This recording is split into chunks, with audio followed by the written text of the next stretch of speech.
자, 안녕하세요 학생 여러분. 자, 이번 시간에 여러분들과 두 평행한 전류 사이에 작용하는 자기력을 한번 구해볼 거예요. 이게 학습 목표예요. 자, 그러면 여러분들이 먼저 머릿속으로 사고 실험을 한번 해보세요. 먼저 머릿속에 전류가 흐를 수 있는 두선 두 개를 만들고 거기에다가 전류를 한번 흘려보내보세요.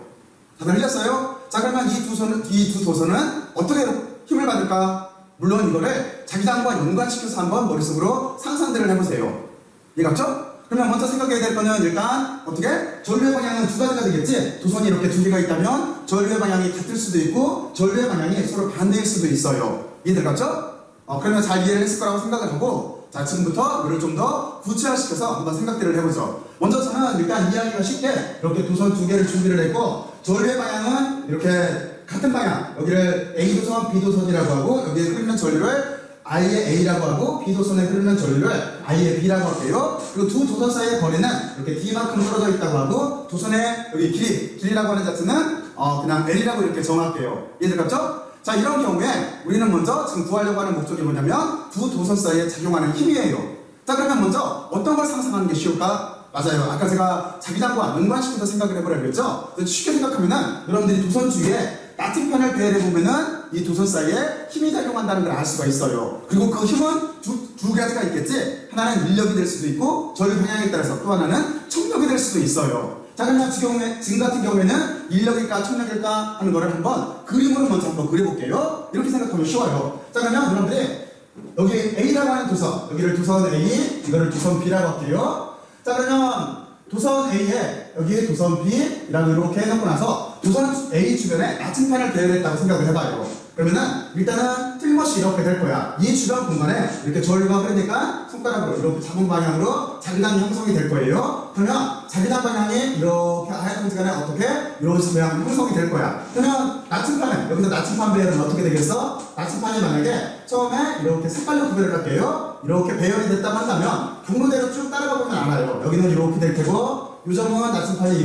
이쪽으로 이렇게 배열되겠지? 그리고 여기는 나침판이 이렇게 될 거예요. 그렇죠? 파란색과 하얀 색깔로 이렇게 나눠서 일단 그림으로 구별을 해볼게요. 이해를 도모하는 거니까. 그러면 B의 도선에 아래쪽에서 위쪽으로 전류가 흘렀다면 여기는 어떻게 될까? 여기도 중간 공간에 이렇게 자기장을 만들 거예요. 손가락으로 해보면은. 그렇지? 얘도. 그리고 나서 여기도 똑같이 나침판을 이렇게 배열해보면은 이렇게 배열이 될 거예요. 그렇죠?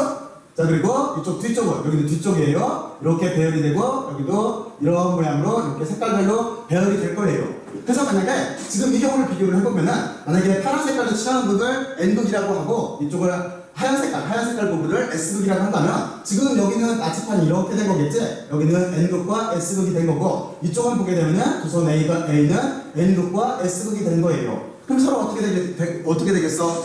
서로 당기겠지? 그렇지? 맞아요. 그래서 지금 이 경우에는 서로 인력이 쓰여요. 서로 이렇게 당기게 돼요. 하지만 전류의 방향이 반대로 바뀌면 예상은 여러분들이 여기서 해봐서 알겠죠? 그러면 서로 밀겠지, 도선은. 그치? 하여튼 그거를 여러분들이 한번 이렇게 나침판을 그려서 실제로 한번 되는지를 한번 확인을 해봐요. 자, 그러면 일단은 나침판의 배열에 의해서 도선이 서로 당긴다라고 하는 자체를 알게 됐어요. 나침판이 곧 자석이니까. 자, 그러면 이제 여기서 여러분들은 하나 자기장의 방향에 대해서 좀 더 한번 생각을 해봐야 돼요. 어떤 생각을 해봐야 되냐면 실제 이제 우리가 구하려고 하는 것 자체는 도선 A가 만드는 자기장이 도선 B에 힘을 미친다라고 하는 거예요. 그러면은 B까지 이렇게 자기장을 한번 그려볼게요. 그러면 틀림없이 원래는 이 공간 자체를 이렇게 자기장의 원형 형태로 이렇게 만들 거예요. 그걸 그리기가 애매하니까 지금 여기에다가 그냥 이렇게 그릴게요. 그러면 자기장 자체는 이 둘레를 쭉 돌아서 뒤쪽에서 통과하면서 나와서 다시 이렇게 원형 형태로 돌아갈 거예요. 머릿속으로 상상할 수가 있죠? 무슨 얘기냐면 지금 이 그림에서 자기장의 방향이라고 하는 자체는 여기에다 그냥 이렇게 그릴게요. 이렇게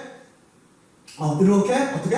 자기장을 뚫고 나와요. 뚫고 나와서 휘어져서 이쪽 안쪽면을 이렇게 뚫고 들어가는 모양으로 이렇게 될 거예요. 여기 A도선에 전류가 흘렀을 때 만드는 자기장의 모양은. 그렇죠? 그러면 여러분들은 여기를 이렇게 그릴 수가 있을 거야. 이쪽에서 이렇게 뚫고 들어와서 다시 들어가서 이렇게 나오는 모양으로 이렇게 그릴 수가 있을 거예요. 이게 우리가 구하려고 하면 지금 자기장의 방향이에요. 이해갔죠? 자기장의 방향이 이렇게 돼요. 머릿속으로 상상을 할 수가 있지? 자, 그리고 나서 여기에서 보면은 또 하나를 생각을 할 수가 있어요. 그래서 결국에는 힘을 어떻게 미쳤어? 힘이라고 하는 자체는 좀 밑에다 쓸게요. 힘은 틀림없이 이쪽으로 이렇게 A도선이 고정되어 있다고 한다면 이렇게 B도선이 이쪽으로 인력에 의해서 끌려오게 될 거예요. 그래서 제가 이거를 힘의 기호로 이렇게 쓸 거예요. 어떻게 쓸 거냐면은 A도선이 만드는 자기장에 의해서 B도선이 힘을 받는 거예요. 이렇죠? 여기를 다시 한번 의미 부여를 할게요. 여기 지금 이렇게 쓴 거는 뭐냐면 A도선이 만드는 자기장에 의해서 B도선이 힘을 받게 된 거예요. 그 경우를 이렇게 썼어요. 자, 그러면 여러분들이 여기까지 잘 이해를 했을 거예요. 첫 번째 어떻게 했냐면 도선을 만들고 그리고 전류를 이렇게 두 개를 일단 이해하기 쉽게 같은 방향으로 흘렸어요. 그랬을 때 첫 번째 이렇게 나침판을 놔서 우리는 먼저 예측을 했어요. 아, 두 도선이 인력을 받는다라고 하는 걸 예측을 했어요. 그리고 두 번째 얘처럼 지금 자기장의 모양을 A도선이 만드는 자기장의 방향이 B전류의 B도선에 영향을 줄 거니까 거기까지 이렇게 자기장의 방향을 구해봤어요. 물론 지금 여기서 중요한 걸 또 하나 알 수가 있지. 어떤 걸 알 수가 있냐면 지금 보면은 자기장의 방향과 도선의 방향, 도선의 길이벡터 방향, 만약에 도선의 길이벡터 방향을 이렇게 이쪽으로 이렇게 잡아준다고 한다면 얘를 이렇게 벡터로 바꾸게 된다면은 자기장의 방향과 도선의 길이벡터 방향은 서로 수직이에요. 무슨 얘기냐면 자기장의 방향과 그리고 또 하나 도선의 길이벡터 방향은 이렇게 수직이라고 하는 것도 알 수가 있어요. 또 한 번 의미 부여하면은 그리고 세 번째 이걸 이용해서 실제 힘 자체가 지금 보면은 왼쪽에서 오른쪽으로 끌려온다는 걸 알 수가 있어요. 이렇죠? 자, 그러면 여기까지 여러분들은 기초지식에 대해서 다 공부를 해봤어요. 다 공부를 해봤고, 자, 이제 이거를 우리가 적용을 시켜야 돼요. 적용을 시켜야 돼. 그렇죠? 그러면 우리는 먼저 제일 중요한 정보를 알고 있어요. 어떤 걸 여러분들은 이미 알고 있냐면 도선에 작용하는 힘을 알고 있어요. 그렇죠? 도선에 전류가 흐르는 도선에 작용하는 힘. 그 힘 자체는 어떻게 된다는 걸 알 수가 있냐면 여러분들은 이걸 알 수가 있어요. 힘이라고 하는 자체는 이렇게 될 거야. 어떻게 되냐면 자기장 속에서 도선에 여기 길이가 A인 도선에 이렇게 전류가 I가 흐르게 되면은 우리는 이 방향, 이 크로스 방향으로 이렇게 힘을 받게 된다라고 하는 요식을 이미 알고 있어요. 그렇죠? 여기를 알고 있어요. 바로 요식을 써서 우리는 이 문제를 해결을 할 거예요. 그러면 이제 하나만 다시 확인을 해볼까요? 여기는 방향이 도대체 뭔가 하는 것. 물론 여기 방향은 결정을 했어요. 그런데 일반적으로 이것처럼 크로스 프로덕트 되어 있는 적용문은 어떻게 하면 되냐면 오른손가락으로 이렇게 가리키면 돼요. 그리고 나서 얘가 힘의 방향이에요. 그리고 여기가 L이라고 하는 도선의 여기 보면은 길이벡터 방향이에요. 그리고 나서 자기장의 방향을 여기 있는 중지로 가리켜주면 돼요. 그러면 지금 이 경우는 어떻게 되겠어? 지금 저희는 아래쪽에서 위쪽으로 흐르고 그리고 자기장의 방향은 지금 여러분들 쪽으로 뚫고 나와서 이렇게 휘어져서 들어가요. 그러니까 이렇게 되면은 힘을 어느 쪽으로 받겠어? 손가락 가지고 보면 이 방향하고 똑같지? 그치? 바로 이렇게 힘을 받는다라고 하는 자체를 이렇게 방향으로 힘을 받는다라고 하는 자체를 여러분들이 알 거예요.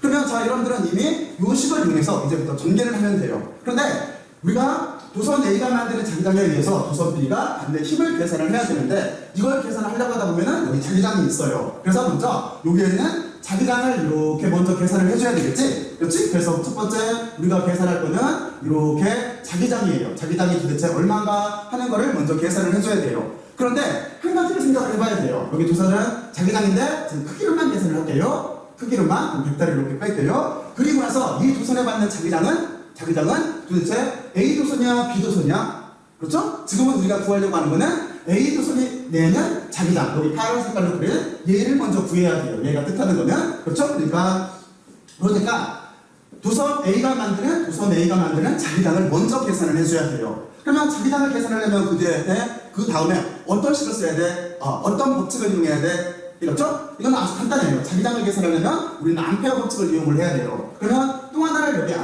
이제 또 하나 암페어 법칙을 이용하면 되겠다라는 생각을 할 수가 있죠? 그렇죠? 그러면은 암페어 법칙이라고 하는 자체는 이런 식으로 돼 있어요. 어떻게 돼 있냐면 전류가 흘러요. 전류가 주변 공간에 자기장을 만들었어요. 이것처럼 자기장을 만들었어요. 그리고 나서 우리가 어떤 특정한 거리에서부터 이렇게 자기장을 구하려고 한다면 얘를 어떻게 해야 되냐면 여기를 만약에 이렇게 길이 벡터, 미소 길이 벡터 얘를 이렇게 DS를 여기를 미소 길이 벡터를 이렇게 잡아준다고 한다면 미소 길이 벡터라고 하는 자체를 이렇게 자기장에다 몽땅 경로를 따라서 다 접근을 해주면 될 거예요. 그런데 여기 비례값이 들어가요. 유제로라고 하는 비례값이 들어가요. 이게 뭐냐면은 암페어 법칙이에요. 이걸 쓰면은 여기서 말하는 A도선이 만드는 자기장을 쉽게 계산할 수가 있어요. 자, 그러면 지금부터 계산을 해볼게요. 그러면 지금 이 부분은 어떻게 쓸 수가 있냐면 여기는 자기장 자체인데 지금부터 크기를 쓸게. 자기장과 지금 여기 보면은 얘는 자기장이 거고 여기는 미소 길이 벡터예요. 미소 길이 벡터와 자기장의 방향은 그냥 자기장의 방향을 지금 옆에다 쓰면은 자기장의 방향은 지금 틀림없이 이렇게 접선 방향일 거예요. 그러면 미소 길이 벡터와 자기장의 방향은 이것도 서로 평행하기 때문에 세타가 영도가 돼요. 영도가. 그렇죠? 그러면은 여기를 우리는 쉽게 처리할 수가 있지. 그래서 여기를 크기를 쓰게 되면은 이렇게 자기장이 남을 테고 여기는 이렇게 동로적분이 될 거예요. 그리고 u0에 i꼴로 이렇게 쓸 텐데 지금 i는 어떤 전류야? 둘 중에 어떤 거? 맞아요. 이쪽에 흐르는 전류지? 그러니까 여기에다가 A를 붙여주면 돼요. 그렇죠? 이게 A에, 도선 A에 흐르는 전류예요. 자, 그러면 이만큼은 뭐야? 얘는, 그렇지? 얘는 지금 반지름이 R인, 여기, 지금 반지름이 D네? 반지름이 D인 경로를 따라서 쭉 접근한 거니까 얘는 2파이 D가 되겠지? 그러면 여기는 이렇게 잔장이 있고 2파이 D가 될 테고 여기가 이렇게 쓰고 나서 μ0에 이렇게 A도선에 흐르는 전류가 될 거예요. 그러면 우리가 구하려고 하는 자기장이라고 하는 자체는 아주 간단하게 나오죠. 2파이에다가 이렇게 길이 그리고 여기에 투자율이 있고 이렇게 A도선에 흐르는 전류값으로 이렇게 구할 수가 있을 거예요. 자, 그러면 첫 번째 여러분들은 지금 얘를 구했어요. 먼저. 그리고 나서 두 번째는 어떤 걸 구하면 돼? 맞아요. 이제 이 힘을 구하면 돼요. 두 번째는. 그러면 힘을 구하는 거는 여기에다가 이렇게 한번 써볼게요. 자, 이제 두 번째는 이게 첫 번째 여기를 얘를 먼저 계산을 했다고 한다면 이제 두 번째 이렇게 우리가 힘을 계산을 하면 돼요. 그렇죠? 그런데 지금 이 힘이라고 하는 자체는 어떤 거야? 이 힘이라고 하는 자체는 바로 이거예요. 어떤 힘이냐면 A 도선이 만드는 자기장에 의해서 B 도선이 받는 힘을 구하는 거예요. 이게 목적이에요. 이겼죠? A 도선이 만드는 자기장에 의해서 B 도선이 받는 힘이에요. 자, 그러면 요 식 자체를 우리가 도선이 받는 힘이라고 하는 자체, 요 자체를 어떻게 전류가 흐르는 도선이 받는 이 힘을 우리가 목적에 맞게 바꿔줘야 되겠지? 자, 그러면 어떻게 바꿔 쓸 수 있을까? 요 식을 지금 바꿔 쓸게요. 그러면 우리는 이렇게 쓰면 될 거야. 여기 자기장이 먼저 있어야 돼요. 그러면 자기장은 어떤 게 만들어냈어? 맞아요. A도선이 만들어낸 거지? 그러니까 여기서 먼저 자기장이라고 하는 자체는 이렇게 A도선이 만든 자기장이 먼저 있어야 되고 그리고 나서 이렇게 B도선, 여기서 A라고 하는 자체는 지금 여기 B도선, 여기 B라고 하는 도선에 여기 길이 벡터예요. 도선의 길이 벡터예요. 도선의 길이 벡터가 이렇게 있어야 될 거고 그리고 나서 전류가 이렇게 흘러가야 되는데 도선에 전류가 흘러가야 되는데 여기 B도선에 전류가 흘러가야 되겠지? 그렇죠? 그러니까 우리가 이렇게 여기에다가 B라고 써주면 돼요. 이게 어떤 방향? 이렇게 크로스 프로덕트 방향으로 힘을 받게 돼 있어요. 이게 우리가 구하려고 하는 어떤 거? A도선이 만드는 자기장에 의해서 B도선이 받는 힘을 이렇게 벡터로 써준 거예요. 자, 다들 이해갔죠? 이 식이 왜 이렇게 나왔나 거 여러분들은 이 식을 앞에 있는 식에서 유추해낼 수가 있어야 돼요. 자, 그러면 그 뒤부터는 아주 간단해요. 그 뒤부터는 우리는 어떻게 쓰면 돼? 얘는 이제 여기가 지금 크로스 프로덕트가 들어가 있으니까 얘는 A, B 사인 세트한 거지? 그러면 여기는 이렇게 쓸 수가 있을 거야. 크기를 바꾸게 되면 A도선이 만드는 자기장에 의해서 받는 B도선의 힘이라고 하는 자체는 얘를 크기를 쓰게 되면은 이렇게 B도선에 흐르는 전류에다가 그리고 여기 길이 벡터 성분이 이렇게 있을 테고 여기에 A도선이 만드는 자기장의 크기에다가 사인 세타로 이렇게 쓸 수가 있을 거예요. 그러면 지금 이 경우에 사인 세타는 여기를 결정을 해줘야 되는데 몇 도일까요? 몇 도일까? 여기서 보면은 아까 그랬죠? 어떤 생각을 해보면 되냐면 지금 여기에서 아까 뭐라 그랬냐면 자기장은 틀림없이 이 도선을 이렇게 뚫고 나와서 안쪽으로 이렇게 들어갈 거예요. 여러분들이 손가락으로 이렇게 해보면은 그렇지? 이렇게 들어갈 거야. 그렇지? 그래서 지금 자기장의 방향과 그리고 또 하나 여기 길이 벡터 사이에는 서로 90도 직각관계예요. 그러면 사인 90도면 얼마? 사인 90도면 여기 얼마? 맞아요. 1이에요. 그러면 우리는 얘를 그냥 이렇게 써줘도 되겠지? 이렇게 써줘도 상관이 없어요. 여기가 1이기 때문에. 왜냐면 이유는 아까 좀 전에 설명했듯이 얘는 자기장의 방향과 이렇게 도선의 길이 벡터 사이에는 서로 90도예요. 그렇죠? 그래서 이렇게 써줘도 상관이 없어요. 그리고 나서 우리는 지금 뭐만 찾으면 돼? 이미 여기서 요 자기장만 알면 되는데 자기장은 여기서 구했지? 그러니까 지금 여러분들은 여기에서 구한 자기장 자체를 이렇게 요 식에다 대입을 하면 돼요. 그러면 얘는 어떻게 될까? 얘는 여기에 I, B가 있을 테고 이렇죠? 여기 L이 있을 테고 자기장 자체를 지금 구별하기 위해서 여기다 따로 쓸게요. 그러면은 방금 구한 이렇게 도선 A가 만드는 자기장이라고 하는 자체는 여기도 의미를 명료하기 위해서 여기다 A를 이렇게 붙여줄게요. 그러면 A가 만드는 자기장이라고 하는 자체는 2파이 D에 여기면은 μ0에 이렇게 전류 A가 만드는 이렇게 식으로 바뀌게 될 거예요. 그러면 여러분들은 다 계산했지? 그렇지? 그래서 여기를 쓰게 되면은 위쪽으로 올려줄게요. 자, 그러면 여기는 2파이 D가 나올 테고, 그렇죠? 여기는 2 파이 d가 될 테고, 이제 전류는 모아서 쓰고 이걸 앞으로 쓸게요. 그러면은 뮤 제로의 L에 전류를 A도선이 만드는 전류에다가 이렇게 B도선이 만드는 전류를 곱해주면 될 거예요. 물론 지금은 크기예요. 크기? 이해갔죠? 그러면 아까 말했지만 크기 말고 방향은 어떻게 결정을 해주면 되겠어? 손가락을 펴보면 돼요. 여기 있는 방향이라고 하는 것들은 다시 한번 할게요. 어떻게 하면 되냐면 아주 쉬워요. 얘가 힘의 방향이에요. 받는 힘의 방향. 그리고 여기가 L이에요. 도선의 어떤 거? 도선의 길이벡터 방향. 그리고 이쪽 중지가 여기 자기장의 방향이에요. FLB예요. 그러니까 우리가 구하려고 하는 여기 전류의 방향은 위쪽을 택할 테고, 그렇죠? 그리고 지금 보면은 자기장의 방향은 접선 방향으로 여러분들 쪽으로 나갈 거예요. 그러면 힘은 어느 쪽으로 받아? 왼쪽에서 오른쪽으로 이렇게 받지? 그치? 그래서 힘은 인력이 돼요. 인력이. 자, 그러면 여러분들이 이렇게 잘 이해를 했을 거라고 생각을 하고, 그리고 나서 실무학습은 아주 간단하죠? 간단하게 여러분들은 도선의 전류 방향을 반대로 한번 바꿔보세요. 바꿔보고 한번 계산을 해보세요. 여기 실무학습은 여기다 쓸게요. 실무학습은 그리고 나서 한번 계산을 해보세요. 실무학습은 지금 이렇게 도선의 전류가 하나는 이렇게 흐른다고 보고, 그냥 도선을 먼저 그릴게요. 이렇게 그리고 나서 여기를 아까 똑같이 했던 것처럼 이거 B도선, 여기를 A도선인데 지금 A도선이 전류가 그냥 위쪽으로 이렇게 흐른다고 봐요. 그리고 B도선은 전류 방향이 이렇게 반대로 바뀌었다고 생각을 해봐요. 이렇죠? 바로 이렇게 해놓고 나서 여러분들이 한번 힘의 크기를 한번 구해보고, 물론 자기장을 먼저 이해를 해야 돼요. 크기를 한번 구해보고 정말로 저게 서로 총력으로 멀어지는지를 한번 방향성을 고려해서 생각들을 해보세요. 자, 그러면 수고들 많이들 했고 열심히 해주셔서 감사합니다. 수고들 많이 했어요.